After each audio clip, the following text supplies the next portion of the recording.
সংকটের সময় দক্ষ হাতে কিভাবে দেশ পরিচালনা করতে হয় শেখ হাসিনা সেটা দেখিয়েছিলেন। দেশের মানুষ কোনো বিপদে পড়লে বিদেশের গুরুত্বপূর্ণ সব সফর ফেলে শেখ হাসিনা দেশে ফিরে আসতেন। সফর সংক্ষিপ্ত করা কিংবা পুরোপুরি বাতিল করার মতো ঘটনাও তিনি ঘটিয়েছেন। অতীতেও বৈশ্বিক সংঘাত ছিল মহামারীর মতো সবচেয়ে বিরূপ পরিস্থিতি। একজন শেখ হাসিনা ছিল বলেই সেসব সামাল দেওয়া গেছে। এক নজরে সংকট মোকাবেলায় শেখ হাসিনার সফলতা দেখে নেওয়া যাক। অতীতে জ্বালানি সংকট মোকাবিলায় শেখ হাসিনার ভূমিকা ছিল সুদূর প্রসারী। রাশিয়া ইউক্রেন সংঘাতের ফলে যখন বিশ্বব্যাপী জ্বালানি তেলের দাম আকাশচুম্বী হয়ে পড়ে, তখন তিনি দক্ষ হাতে দেশের জ্বালানি ব্যবস্থাপনা নিয়ন্ত্রণ করেন। তিনি বিদ্যুৎ উৎপাদনে বৈচিত্র্য আনার লক্ষ্যে কয়লা ভিত্তিক বিদ্যুৎ কেন্দ্র এবং রূপপুরে পারমাণবিক বিদ্যুৎ কেন্দ্রের মতো মেগা প্রজেক্ট হাতে নিয়েছিলেন। তার কূটনৈতিক তৎপরতায় কাতার এবং সৌদি আরবের মতো দেশগুলো থেকে জ্বালানি আমদানির চুক্তি সম্পন্ন করে সমাধানের পথ প্রশস্ত করা হয়েছিল। শেখ হাসিনার নির্দেশনায় কৃষি উৎপাদন সচল রাখতে সার ও সেচের জন্য জ্বালানি সরবরাহ নিশ্চিত করা হয়েছিল,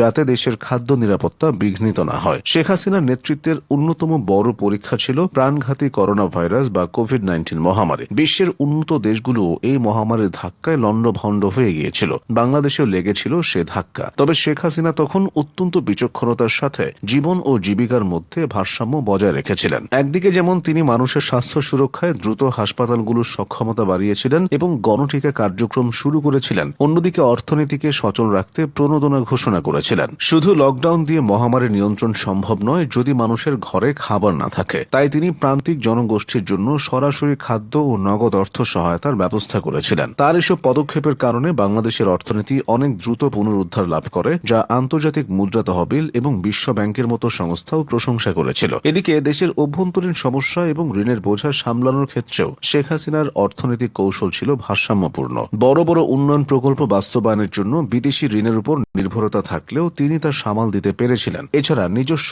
অর্থের সঠিক ব্যবহার তো ছিলই। বিশেষ করে পদ্মা সেতুর মতো মেগা প্রজেক্ট যখন বিদেশি অর্থায়ন ছাড়া দেশের নিজস্ব অর্থে সম্পূর্ণ করার সিদ্ধান্ত নিয়েছিলেন, তখন এটি বিশ্ব দরবারে বাংলাদেশের আত্মমর্যাদার প্রতীক হয়ে ওঠে। বিদেশি ঋণের ফাঁদ থেকে বাঁচতে হলে অভ্যন্তরীণ আয় বাড়াতে হয়। তাই তার শাসনামলে রাজস্ব আদায়ে সংস্কার করা হয়। অভ্যন্তরীণ রাজনৈতিক অস্থিতিশীলতা বা প্রাকৃতিক দুর্যোগের সময়ে তার দ্রুত এবং সরাসরি হস্তক্ষেপ সরকারি আমলাতন্ত্রকে আরও সচল ও দায়বদ্ধ করতে সহায়তা করেছিল। শেখ হাসিনার নেতৃত্বের একটি বিশেষ দিক ছিল তার ভবিষ্যৎমুখী পরিকল্পনা। তিনি কেবল বর্তমান সংকট সমাধানই করতেন না, বরং ভবিষ্যৎ প্রজন্মের জন্য একটি সমৃদ্ধ বাংলাদেশের ব্লু প্রিন্ট বা ডেল্টা প্ল্যান 2100 গ্রহণ করেছিলেন। জলবায়ু পরিবর্তনের ঝুঁকি মোকাবিলায় তার ক্লাইমেট রেজিলিয়েন্স প্রোগ্রাম আন্তর্জাতিকভাবে প্রশংসিত হয়েছে। দেশের অভ্যন্তরীণ নানা সমস্যা যেমন দমন, পাহাড়ি অঞ্চলের অস্থিরতা নিরসন এবং দারিদ্র্য বিমোচনে তার জিরো টলারেন্স নীতি এবং সামাজিক নিরাপত্তা বেষ্টনী কর্মসূচিগুলো অভাবনীয় সাফল্য এনেছিল। যে কোনো বড় সংকটে তিনি জনগণের সামনে সরাসরি উপস্থিত হয়ে